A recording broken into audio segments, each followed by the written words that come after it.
As Sister Jamila lights her candle, she whispers a prayer passed down to her through over 40 generations of her family. The rising smoke carries her prayer high into the heavens. She is a member of the original Christian church, started almost 2,000 years ago. But what happened to this original church, and where do we find it?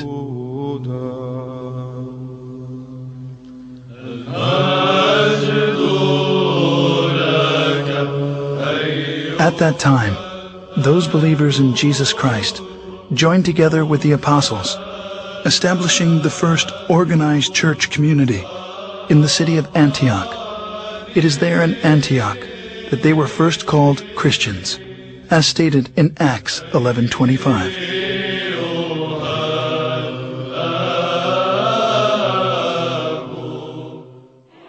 Scholars estimate there are over 2,600 groups today who lay claim to being the church, or at least the direct descendant of the church described in the New Testament. As Christianity has inarguably played a considerable role in our history, it is important to understand the factors which have led to its current divided state.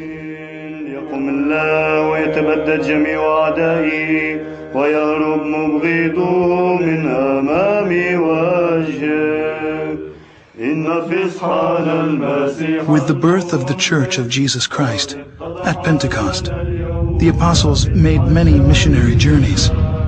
Over time, 5 patriarchates were established in Antioch, Jerusalem, Rome, Alexandria, and Constantinople. The apostle Peter was the first bishop of Antioch.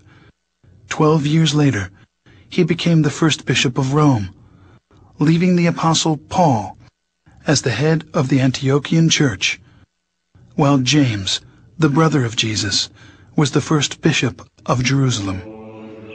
Even though they were in full communion with one another, disputes arose over the adherence to the Old Testament law.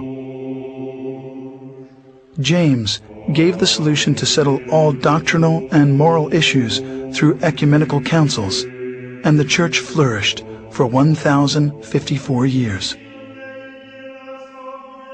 The first council was known as the Council of Jerusalem, as documented in Acts 15. In the history of the Christian Church, we find scores of such councils, establishing its canon laws, which the Orthodox regard as the faith of the apostles, faith of the fathers, faith of the Orthodox, the faith which has established the universe. Heresies, disputes, numerous wars, and much persecution constantly challenged the early fathers of Orthodox Christians.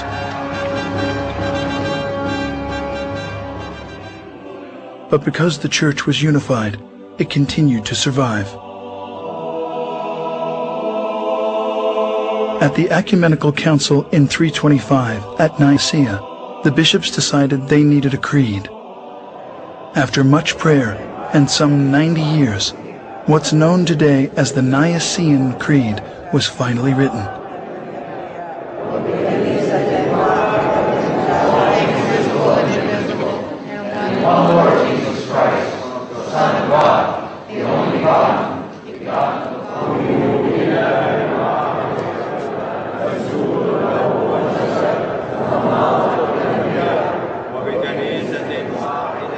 Between the years 325 and 787, 7 meetings were held to establish the laws of the Church.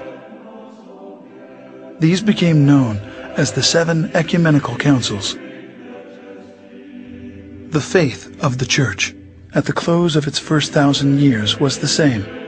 The doctrine, the creed, the government were all recognized as one everywhere.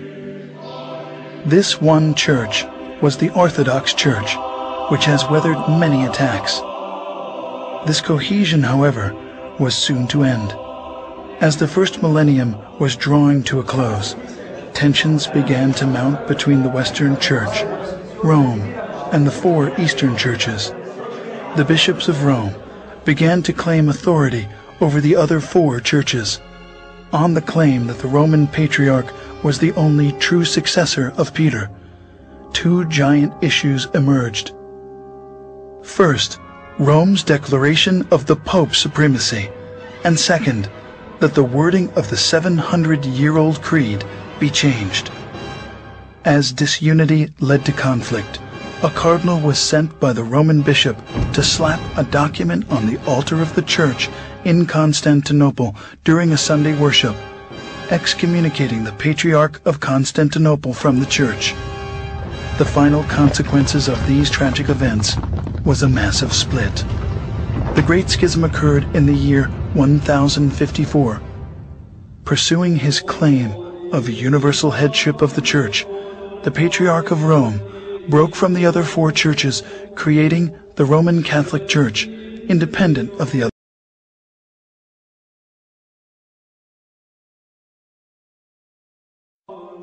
Meanwhile, the four Eastern or Orthodox patriarchs continued to carry on.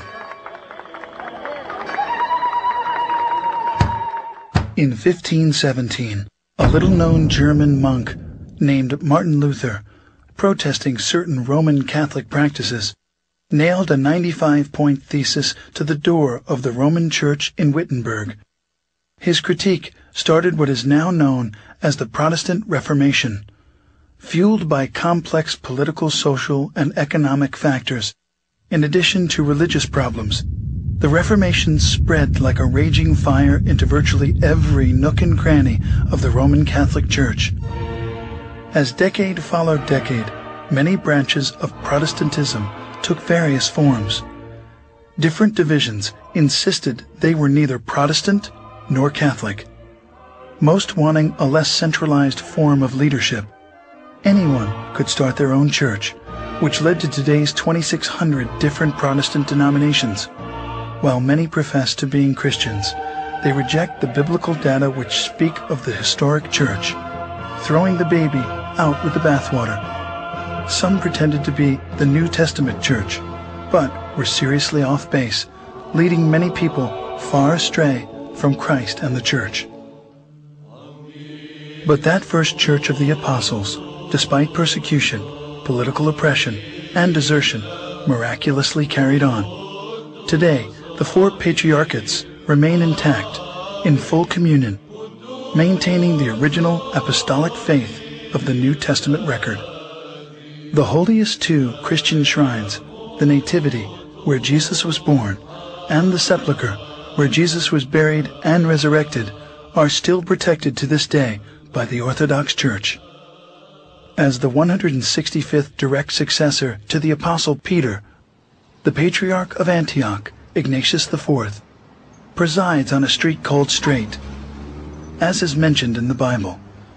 Patriarch Ignatius IV took his name after the great martyr Ignatius I, who was the third to preside on the throne of Antioch from 67 to 107 AD. Records of Orthodox tradition hold that Ignatius of Antioch was the young child Christ took up into his arms in Matthew 18:3. We did not invent orthodoxy. Churches cannot be invented. And nobody can make a church. And Christ is the only one who spoke about his own church.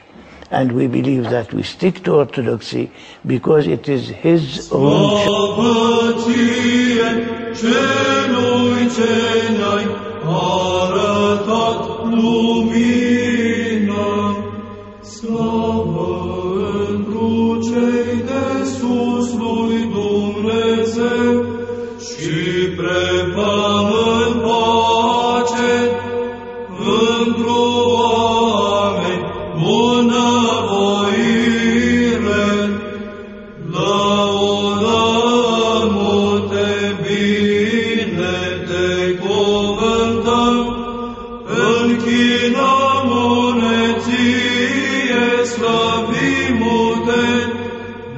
Multo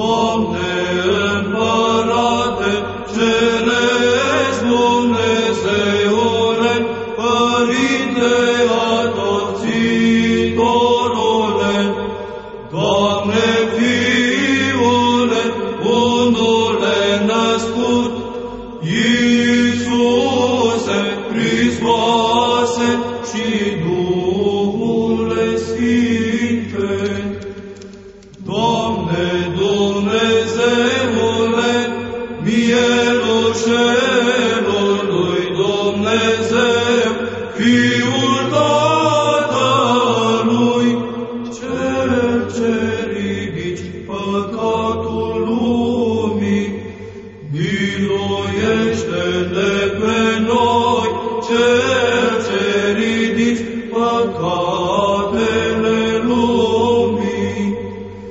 Primește rugăciunea noastră, Cel ce ședea dreapta Tatălui și ne miluiește pe noi. Că Tu ești unul Sfânt, Tu ești unul Domn Iisus Hristos, întru slava lui Dumnezeu, Tatăl Amin. În toate zilele bine Te voi cuvânta și voi lăuda numele Tău în veac și în veacul veacului. Învrednicește-ne, Doamne, în ziua aceasta, fără de păcat să ne păzim noi. Bine ești cuvântat, Doamne Dumnezeul părinților noștri, și lăudat și preaslăvit este numele Tău în veci. Amin. Fie, Doamne, mila Ta spre noi, precum am nădăjduit întru Tine. Bine ești cuvântat, Doamne, învață-mă în dreptările Tale. Bine ești cuvântat, Doamne, învață-mă în dreptările Tale.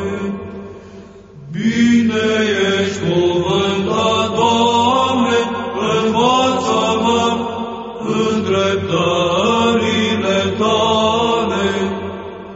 Doamne, scăpare Te-ai făcut nouă în neam și în neam. Eu am zis, Doamne, miluiește-mă, vindecă sufletul meu, că am greșit Ție. Doamne, către Tine am scăpat, învață-mă să fac voia Ta, că Tu ești Dumnezeul meu, că la Tine